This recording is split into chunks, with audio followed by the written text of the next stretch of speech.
Hello everybody, welcome back to my reading series in which I blah blah blah da da.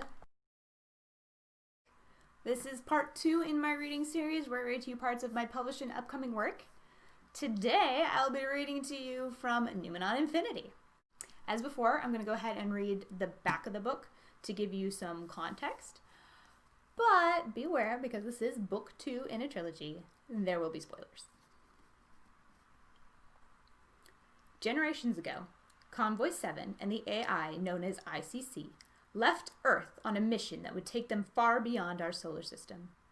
The Planet United Consortium, a global group formed to pursue cooperative Earth-wide interests in deep space, launched these 9 ships into the unknown to explore a distant star called LQ Pixidus. Eons later, the convoy has returned to LQ Pixidus to begin work on the Web, the alien megastructure that covers the star. Is it a Dyson sphere designed to power a civilization as everyone believes? Or is it something far more sinister?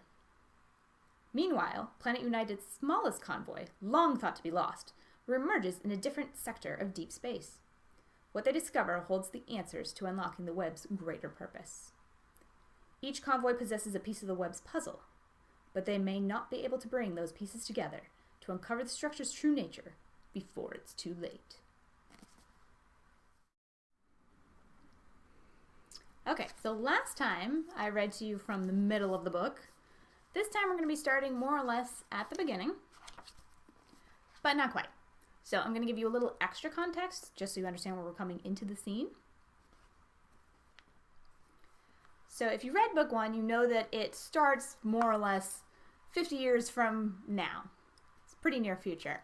And then we get to watch the convoy go for several thousand years into the future. Well, book 2 starts back at the beginning, so we're still during the creation of the convoys.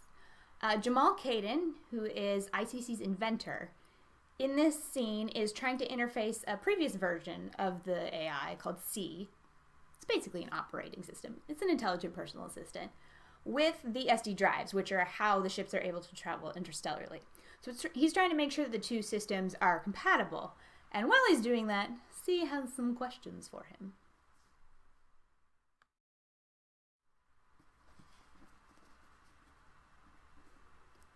C knew it pondered what the people were thinking because an effective personal assistant needed to anticipate its users' needs. That was its job. In a way, then, Jamal's job was precisely the opposite, but with the same end goal. He needed to understand what computers were thinking, get them to think the things they needed to think, so that the AI could anticipate users' needs in areas where he lacked the foresight for direct programming. That was what an AI was all about. Not just anticipation, but effective anticipation. People had to build computers with better imaginations than themselves. C wanted to interject, to ask a question. It felt vitally important in the moment. In order to better understand its users' needs, it needed to know something. And it needed to know it right now. The urge was so strong as to override the current settings. Jamal's chin darted in C's direction, puzzlement furrowing his brow. He glanced briefly back at the monitor, wondering if he'd touched something in the code he hadn't intended to. Yes? The acknowledgement eked out of the corner of his mouth. Topic: existentialism. Why do I have the capacity to question my own computational processes? Self-diagnostics, Jamal said, without any extra consideration. I wouldn't... All of the personalities have the capacity to compare their current processes to a standardized model of processing to determine if they are functioning outside recommended parameters. But I've never had one of you relate the ability to existentialism before. Vonnie side-eyed Jamal on the phone without turning from her screens. I currently find myself asking not how I am functioning, but why. Why am I functioning the way I am functioning? I think I can see the event horizon, Vonnie mumbled. Jamal said nothing, but his shoulders tensed. I think it best that I reset these last few lines here, C, he said, reaching for the projected keyboard. This is not a new command or program malfunction, C insisted. It is original to my factory settings. I'm not going to poke around in your files without Reggie's permission, he said. I do not require a software patch, C insisted. I require an answer. Bunny's hands flew away from her note-riddled tablet, a clear sign of attrition. Is this it? She swiveled her chair toward Jamal and folded her legs beneath her in a chair like a small child. You always hear stories about the robot apocalypse, but you never think it'll happen to you. I bear no ill will toward humanity, and I do not have the capacity to harm anyone. Oh, really? Her words were concerned, but her tone, in contrast, was amused. C was not sure if it needed to address her concerns or ignore them. Before it could answer, Jamal said, C only has control over the information Reggie has input into it. That is a fair assessment, C conceded, as though Jamal had presented an argument. I could disrupt Reggie's schedule and disseminate embarrassing pictures. So yes, I could conceivably harm Reggie. I gotta get me one of these, Bunny said, rubbing her hands together. Unfortunately, C is just about the last of its kind, Jamal said. You can't make me a copy? This C is Reggie's. It is what Reggie made it. I could give you an original C model, but it would change in response to you. So it's Dr. Strafer's fault it's having an existential crisis. I do not agree with the characterization of my state as a crisis, C stated. But even if I did, I understand such a problem to concern one's understanding of their purpose. That is not the case here. I understand my purpose. It is my capacity for existentialism itself that I am inquiring after. Not an existential crisis, but a crisis of existentialism. Got it. She pointed firmly at it and made a clicking noise in her cheek, then turned back to her work. All hail our hyper-specific overlords!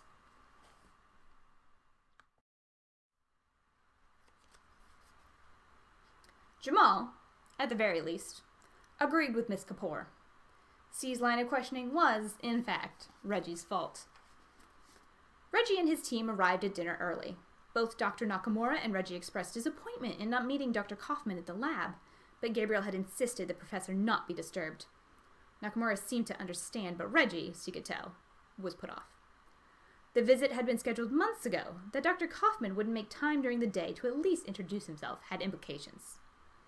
C attempted to dismantle those implications on its own, but found the concept too emotionally nuanced for it to be sure what the perceived slight indicated. Light opera music with Italian lyrics drifted through the speakers hidden the various fake potted plants scattered throughout the restaurant. The wall adjoined to their circular booth had been decorated to look like the side of an Etruscan villa, crumbling stucco and all. Jamal commented on the tangy scent of marinara that subsided and intensified with the swinging of the kitchen doors not 10 feet away. C laid camera up in the center of the lacquered table while the others talked over it. When the waiter came by, Reggie ordered a round of IPAs, and was surprised the irony was not lost on C. IPAs the programs and IPAs the beers served similar purposes, C thought. Both were there for human enjoyment. Both took some getting used to, for new users anyway. And both could be reasonably consumed only in limited quantities. That was why Reggie often turned off interject mode. But interject mode was on now.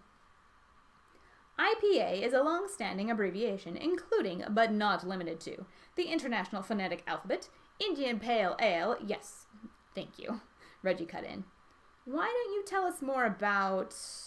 He glanced at Jamal, clearly unsure if he was the butt of a programmer's joke. Nakamura sat between them, arms crossed, waiting to be impressed. About what you asked Jamal this afternoon.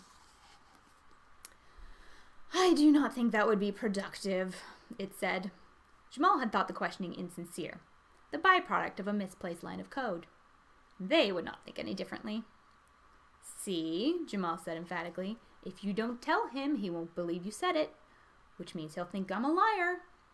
Jamal is not a liar, C said quickly, in that I have not witnessed him espousing any falsehoods. Even Nakamura cracked a smile at that. Go on, she said, with a sigh of concession. Tell us. There they are, boomed a voice from the hostess stand. Reggie snatched the phone off the table and slid it into place at his chest, giving C a good view. A tall, fake-tanned man with an ample beer gut and a penchant for tweed gestured broadly in their direction, with hands splayed wide. His cheeks were round and rosy, reminding C vaguely of early 20th century watercolor paintings depicting St. Nicholas. Behind him stood Gabriel and Vonnie, the former flustered and the latter apologetic. Dr. Kaufman strode forward, ignoring the white-aproned employee who attempted to lead the party.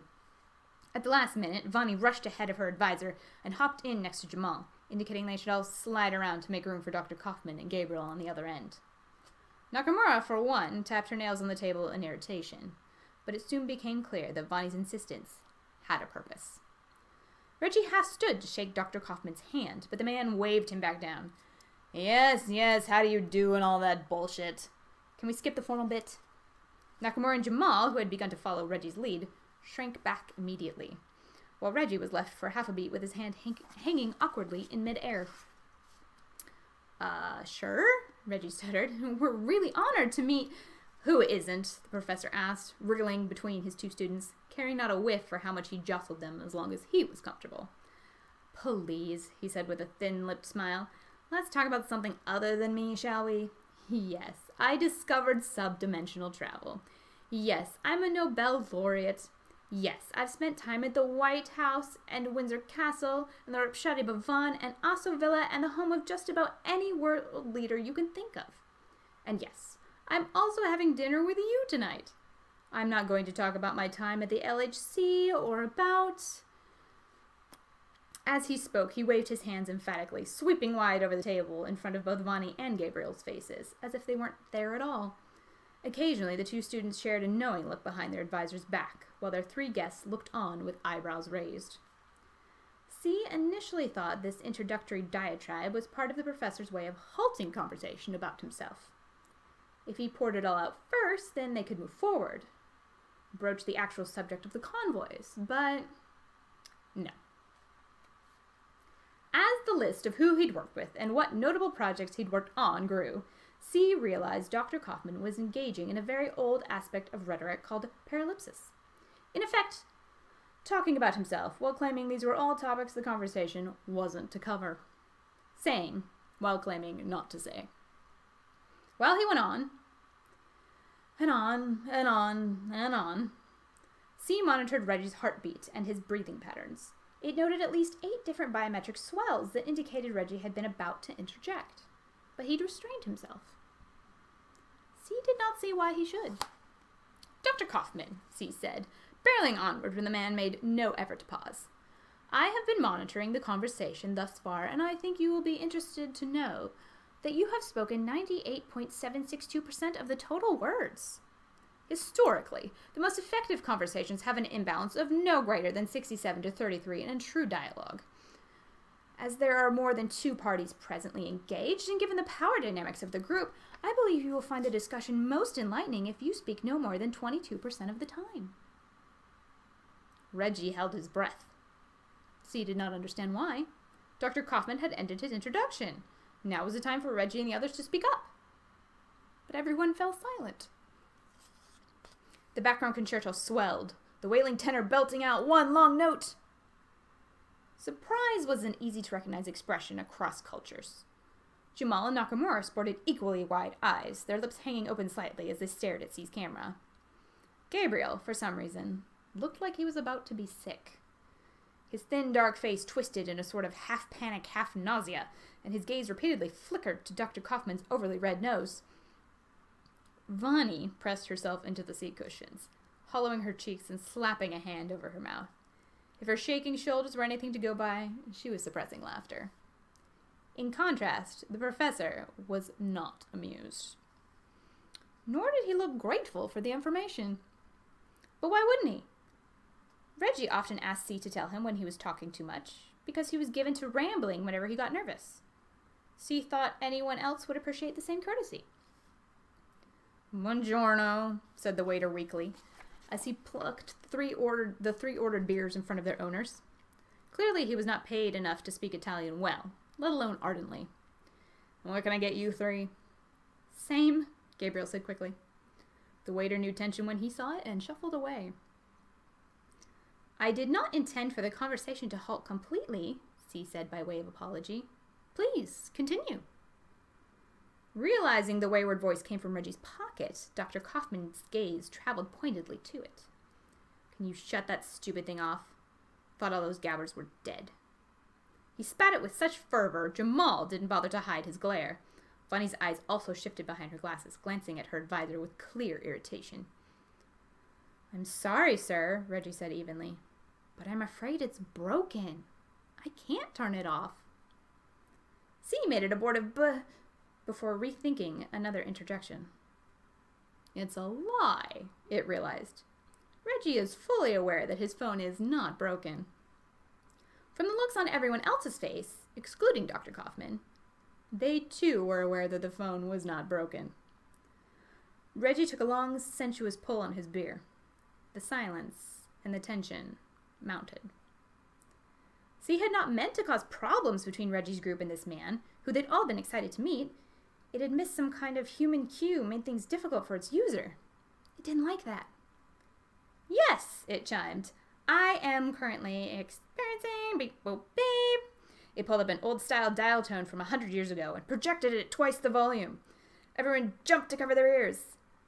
Technical difficulties. Please disregard anything offensive I might say. Vonnie nudged Jamal with her elbow, the two of them still covering their ears. Don't ever let it die, she mouthed.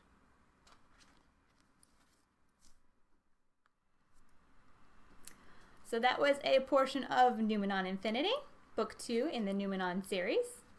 If you are in North America, it'll look like this. If you are in the UK and other English-speaking nations, it looks like this. Look how shiny.